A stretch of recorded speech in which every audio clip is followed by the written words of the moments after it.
ડાંગ અને ઉપરવાસના જિલ્લાઓમાં પડી રહેલા ભારે વરસાદને પગલે પૂર્ણા નદીમાં વધી રહેલી પાણીની આવકને કારણે આજે સવારે 10 વાગ્યાથી જ પૂર્ણા નદીએ રૌદ્ર સ્વરૂપ ધારણ કર્યું હતું, જેને કારણે નવસારીના નદીથી નજીક આવેલા નીચાણવાળા વિસ્તારો પૈકી રિંગ રોડ, રંગુનગર ખાડા અને શાંતાદેવી રોડ વિસ્તારોમાં પૂરના પાણી ફરી વળ્યા હતા। એકદમ તેજીથી વધી રહેલા પાણીના પગલે લોકો હતપ્રભ થઈ ગયા હતા અને પોતાના ઘર વખરીના સામાનને બચાવવાની દોડધામમાં લાગી ગયા હતા। ત્યારે વર્ષો પછી આવેલા ઘોડાપુરમાં નવસારીના નીચાણવાળા વિસ્તારોમાં વસતા લોકોના અને દુકાનદારોના ઘરો અને દુકાનોમાં પૂરના પાણી ફરી વળતા લાખોના નુકસાનનો અંદાજ બહાર આવે એવી શક્યતાઓ છે।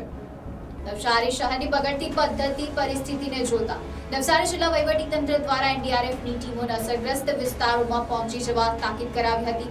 તેને પગલે એનડીઆરએફની ટીમે અસરગ્રસ્ત વિસ્તારોમાં રેસ્ક્યુ સહિતની અન્ય મદદની કામગીરી શરૂ કરી દીધી હતી।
રાત્રે ઉપરવાસમાં અને જે નગરપાલિકા વિસ્તારમાં સિટીમાં જે વિસ્તાર વરસાદ થયો હતો એના લીધે પૂર્ણા નદીનું લેવલ વધે છે.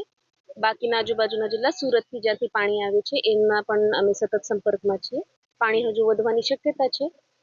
થેન્કફુલી લોકોએ સપોર્ટ કર્યો છે. લોકોને હજુ પણ હું વિનંતી એ જ કરું છું કે જ્યારે વહીવટીતંત્ર, નગરપાલિકા કે પોલીસ દ્વારા કહેવામાં આવે કે આ વિસ્તારથી ખસીને ઓછા સમય માટે રહેશે, પાણી ઓસરી જાય પછી સફાઈ કરીને આપ લોકોને ઘરે મોકલી જ આપીશું.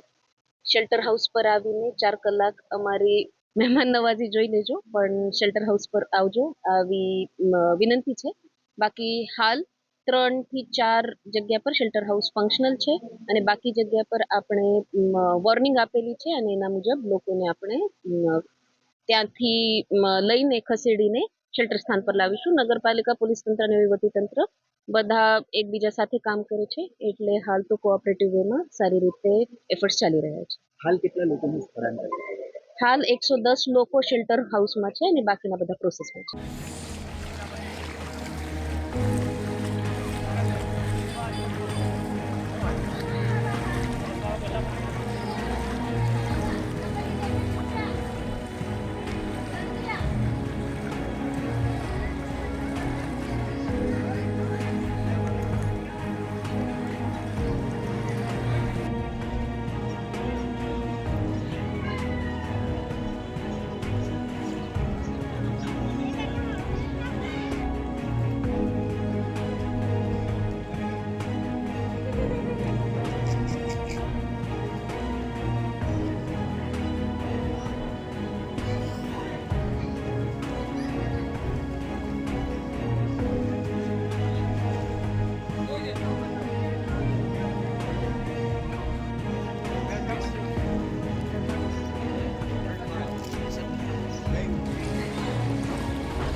નદીની આજની પરિસ્થિતિમાં લોકોને, જનતાને કોઈ જ તકલીફ નહીં પડે.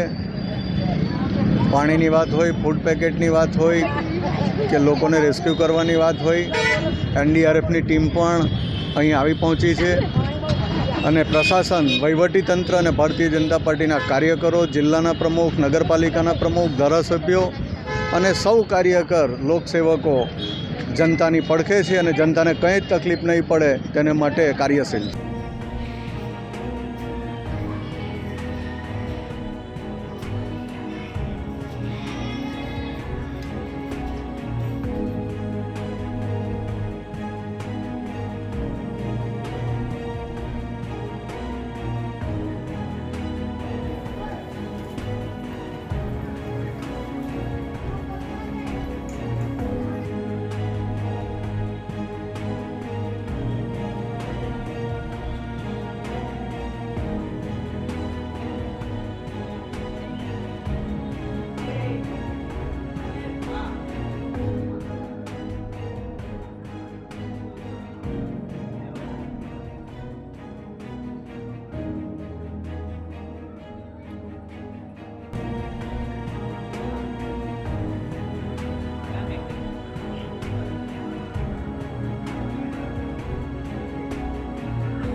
Bureau report NTC news, Navsari.